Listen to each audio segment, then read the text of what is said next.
سے یہ استغاثہ کریں، یا مولاتی یا فاطمہ اغیثینی، اے میری شہزادی ہے بی بی اغیثینی، میری فریاد رسی فرمائیے۔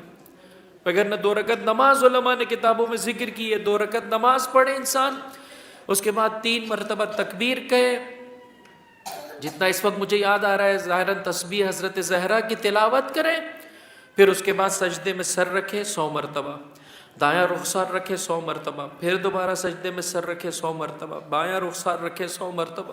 بسم اللہ الرحمن الرحیم، اللہم صل علی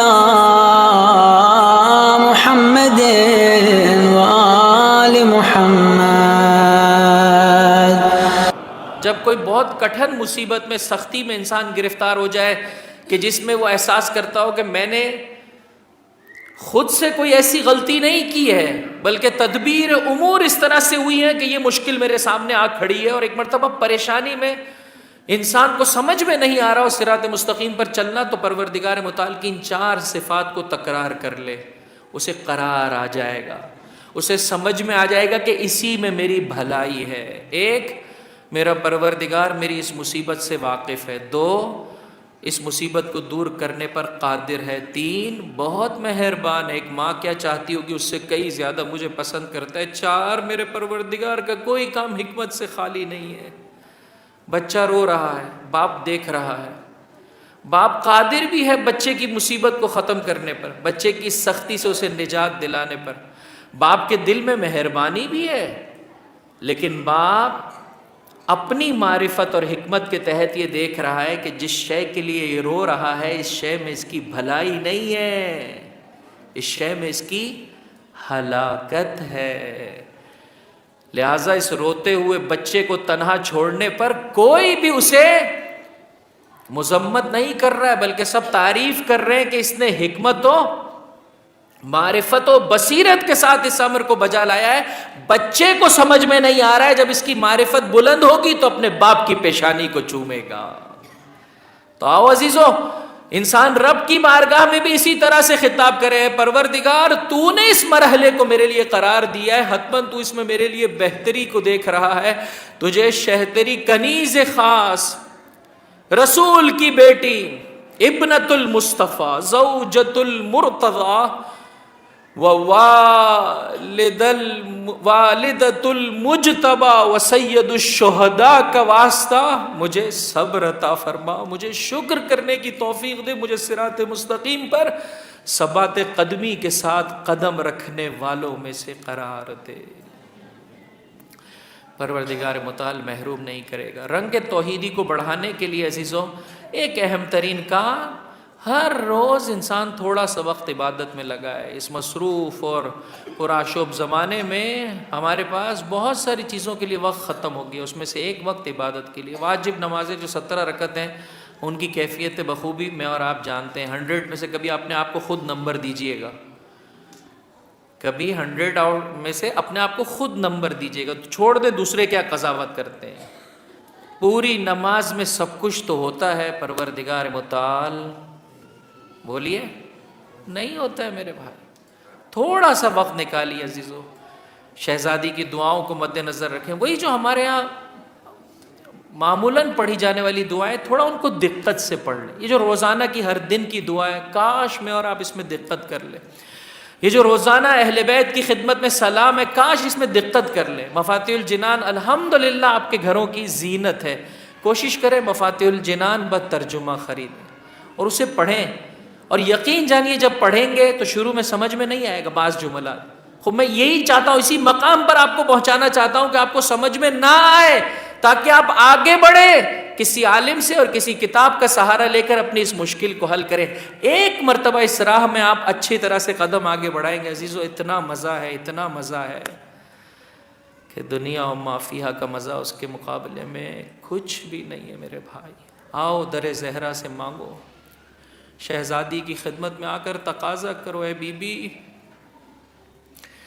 ہمیں آپ کی راہ میں معرفت کے مراحل کو طے کرنے کی، معرفت کے مراحل کو سمجھنے کی اور اس طریقے سے آگے بڑھنے کی. چونکہ عزیزو جو معاشرہ علم کی راہ میں کام کرتا ہے پروردگار متعال اس معاشرے کو محروم نہیں رکھتا ہے. یہ ہمارے یہاں جتنے بھی اختلافات ہیں، جتنی بھی ناچاکیاں ہیں، چاہے گھروں کے لیول پر ہو، چاہے جو ہے وہ محلوں کے لیول پر ہو، چاہے سیاسی لیول پر ہو، چاہے دینی لیول پر ہو، عزیزو اہم ترین وجہ جہالت ہے، کم علمی ہے. وگرنہ یہ سارے مسائل حل ہو جائیں. اور بہرحال اس سلسلے میں میرے اور آپ کی ذمہ داری بنتی ہے کہ علماء کرام سے میں کل آج ہی بلکہ صبح کے وقت بعض دوستوں سے کہہ رہا تھا، جو چیز معاشرے میں مجھے کمی نظر آتی ہے بہرحال کتاب خوانی نہیں ہے. مولانا صاحب آپ کتنا بھی بولتے رہیں، آپ بولتے رہیں. خوب میں سوچتا ہوں اس کے لیے کچھ راہیں نکالیں. ایک راہ یہ ہے عزیزو، جتنے دینی ادارے کام کر رہے ہیں، حتیٰ جو مجلسیں برپا کرتے ہیں، آپ کو ایسا ہے نا ہم سننا چاہتے ہیں، مجلسیں برپا کرتے ہیں، آپ جو خطیب لاتے ہیں اس سے کہیں کہ آقا یہ کتاب ہے، اس کتاب کے یہ 10 چیپٹرز ہیں، آپ نے انہی 10 چیپٹر کا جو سینٹرل آئیڈیا ہے وہ مجلس میں پیش کرنا ہے، اور پہلے دن سے وہ کتاب بطور ہدیہ یا جو ہے وہ آپ بیچنا چاہتے ہیں رعایتی قیمت پر، اس کو جو ہے وہ لوگوں کے درمیان دیجیے. عزیزوں کتاب کی نسبت سے آگے بڑھیں. جتنا ہم لوگ ڈائریکشن میں اور ڈسپلن وے میں کام کریں گے، اب بات آ گئی ہے تو یہ جملہ بھی ذکر کر دوں میرے بھائی، کوشش کریں اس کے بعد جب مجلسوں کو برپا کرتے ہیں، اگر جو ٹائم پر آپ مجلس برپا کرنا چاہتے ہیں دقیقاً اچھے طریقے سے اس ٹائم کو درج کر دیں. پریشان نہیں ہو، یہ نہ بولیں کہ آقا فلاں علاقے میں تو جو ٹائم دیا جاتا ہے اس کے 2 گھنٹے کے بعد مجلس سے شروع ہوتی. نہیں میرے بھائی، ہم نے برائی کی جانب آگے نہیں بڑھنا ہے، اچھائی کی جانب آگے بڑھنا ہے. اگر ایک مومن بھی یہ سوچ کر، اچھا وقت بھی ایسا دیتے ہیں کہ لوگوں کو سمجھ میں نہیں آئے کیا وقت ہے بھائی، بعد نماز مغربین، خوب بعد نماز مغربین، رات کے 12 بجے تک بعد نماز مغربین ہے، خوب بعد نماز مغربین، آفٹر جو ہے وہ مغرب پریئرز، خوب آفٹر ہی تو ہے سر، 8 بجے 9 بجے یہ سب آفٹر نہیں کریں میرے بھائی ایسا سلوک. اپنی زندگی میں جو ہے وہ ہم لوگ لکھ دیں، تفصیل کے ساتھ لکھ دیں. عزیزو بسم اللہ کیجئے، اس سلسلے میں آگے بڑھیے. جتنا ڈسپلن معاشرہ ہوتا چلا جائے گا پروردگار متعال محروم نہیں کرے گا. ایک عبادت میں اچھے طریقے سے کوالٹی جو ہے وہ وقت نکالیں. 2 ہم سسٹم کی اصلاح کی بات کرتے ہیں، توجہ چاہتا ہوں. ایام فاطمیہ اہم ترین پیغام، ایام فاطمیہ کیا ہے بولیے؟ اہم ترین پیغام سسٹم صالح پاکیزہ انسانوں کے ہاتھوں میں ہونا چاہیے. غیر صالح کے ہاتھ میں اگر سسٹم آئے گا مسلمان اسی طرح سے ذلیل و رسوا رہے گا، اسی طرح سے ذلیل و رسوا رہے گا. عزیزو انقلاب اسلامی عشر عشیر بھی نہیں ہے مولا و آقا کے اس جہانی انقلاب کا، لیکن اس سسٹم کے زیر سایہ زندگی بسر کرنے والوں سے پوچھئے ہدایت کی جانب، خوبصورتیوں کی جانب، اچھائیوں کی جانب کتنے رستے کھلتے ہوئے نظر آتے ہیں جو دوسری کسی دھرتی پر انسان کو نظر نہیں آتے. ایک امام بارگاہ اٹھا کر دیکھ لیجئے، ایک مجلس کے بانیان، ایک جلوس کے صالح افراد ہوں گے، آپ دیکھیں اس خوبصورتی کو انسان اپنے وجود میں احساس کر پاتا ہے. میرے بھائی ایام فاطمیہ میں اور آپ منائیں، اور سسٹم میں کیا ہو رہا ہے اس کے بارے میں میں اور آپ ذرہ برابر بھی کوئی سروکار نہیں ہو. نہیں عزیزوں، بس بی کی معرفت اس طریقے سے ہم نے نہیں حاصل کی. کیوں شہزادی گریا کر رہی ہیں؟ کس خاطر شہزادی جو ہے وہ ظالم کے دربار میں جا رہی ہے؟ کس خاطر خطبہ دے رہی ہیں؟ کہ سسٹم میرے بابا نے ان کے وصی برحق صالح ترین انسان کے ہاتھوں میں جو نفس رسول تھا دیا تھا، تم حق نہیں رکھتے ہو اس سسٹم کو کولیپس کرنے کی، اور اگر تم اس سسٹم کو کولیپس کرو گے شہزادی تمہاری نسلوں کو برباد کر دے گی. اور بی بی نے اپنے جہاد سے یہ کر کے دکھایا، اپنے گریے سے بیان کیا، رات کے وقت اپنے دفن کے ذریعے سے بیان کیا، ابو الحسن کو اپنی وصیت کے ذریعے سے بیان کیا کہ یہ لعین میرے جنازے میں نہ آنے پائے، تاکہ رہتی دنیا تک آنے والا انسان غور و فکر کرے کیا سبب تھا کہ نبی کی بیٹی کو رات کو دفنایا گیا. اور حق اور حقیقت تک پہنچنے کے لیے اس کے لیے راستے آیا اور آشکار ہوئے. سسٹم کی اصلاح کرنا چاہتے ہیں عزیزو، جو چھوٹے چھوٹے سسٹم میرے اور آپ کے پاس ہیں، میرا وقت مکمل ہو گیا، اس کی اصلاح کرنا شروع کریں. شروع کیجئے عزیزو، ویری اسٹارٹ اپنے گھر سے. شہزادی بھی بیٹی تھی لیکن اپنی ماں کی نسبت سے کس طرح سے دل کا قرار و چین اپنے بابا کی نسبت سے ام ابیہا، باپ کے لیے ماں بن کر بابا کی دلجوئی کرنے والی بیٹی کا نام ہے فاطمہ زہرا۔ چھوڑ دیجئے میرا بابا کیسا ہے، چھوڑ دیجئے میری ماما کیسی ہے، فقط اتنا سوچ لیجئے انہوں نے مجھے وجود عطا کیا ہے۔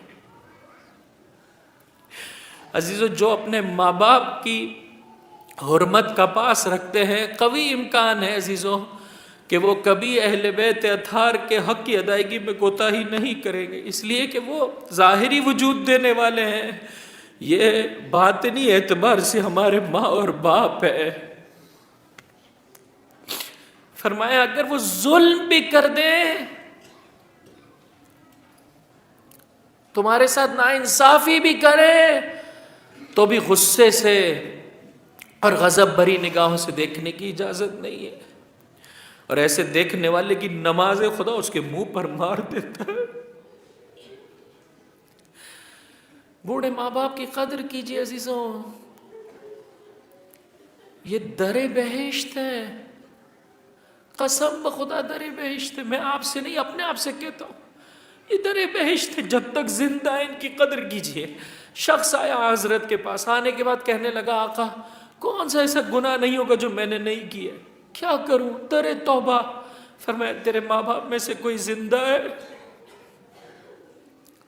کہا آقا باپ زندہ ہے۔ کہا جا باپ کے ساتھ نیکی کر، در توبہ ہے باپ کے ساتھ نیکی کرنا۔ جب چلا گیا حضرت نے فرمایا کاش اس کی ماں زندہ ہوتی،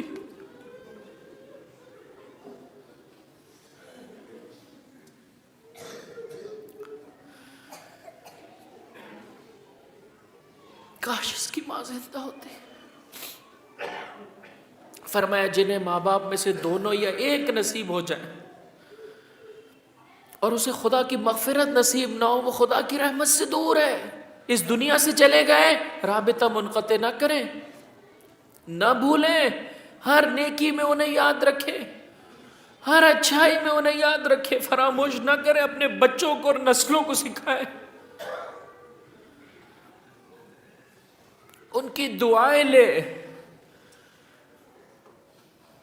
کل ایک مومنہ سے جب بہت زیادہ پریشان تھی عزیزو، علماء نے سکھایا ہے جاؤ اپنے باپ کی قبر پر، جاؤ اپنے ماں کی قبر پر، ان سے کہیں کہ شہزادی کی بارگاہ میں سفارش کر دیجئے، اے ماں جب تک تو زندہ تھی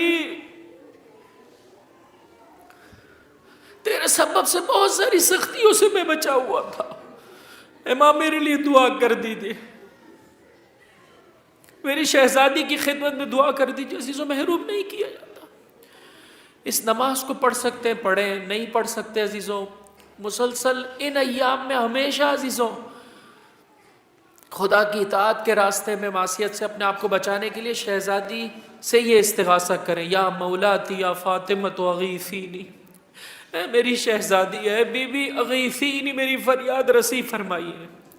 اگر نہ 2 رکعت نماز علماء نے کتابوں میں ذکر کی ہے، 2 رکعت نماز پڑھے انسان، اس کے بعد 3 مرتبہ تکبیر کہے، جتنا اس وقت مجھے یاد آ رہا ہے ظاہراً تسبیح حضرت زہرا کی تلاوت کریں، پھر اس کے بعد سجدے میں سر رکھے 100 مرتبہ، دایاں رخسار رکھے 100 مرتبہ، پھر دوبارہ سجدے میں سر رکھے 100 مرتبہ، بایاں رخسار رکھے 100 مرتبہ،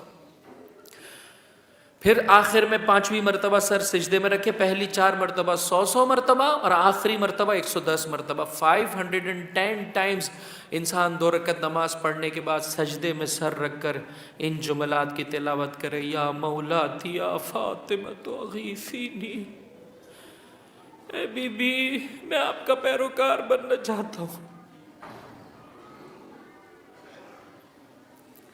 آپ کے بتائے ہوئے طریقے کے مطابق زندگی بسر کرنا چاہتا ہوں، میری مدد فرمائیے۔ شہزادی محروم نہیں فرمائیں گی عزیزو،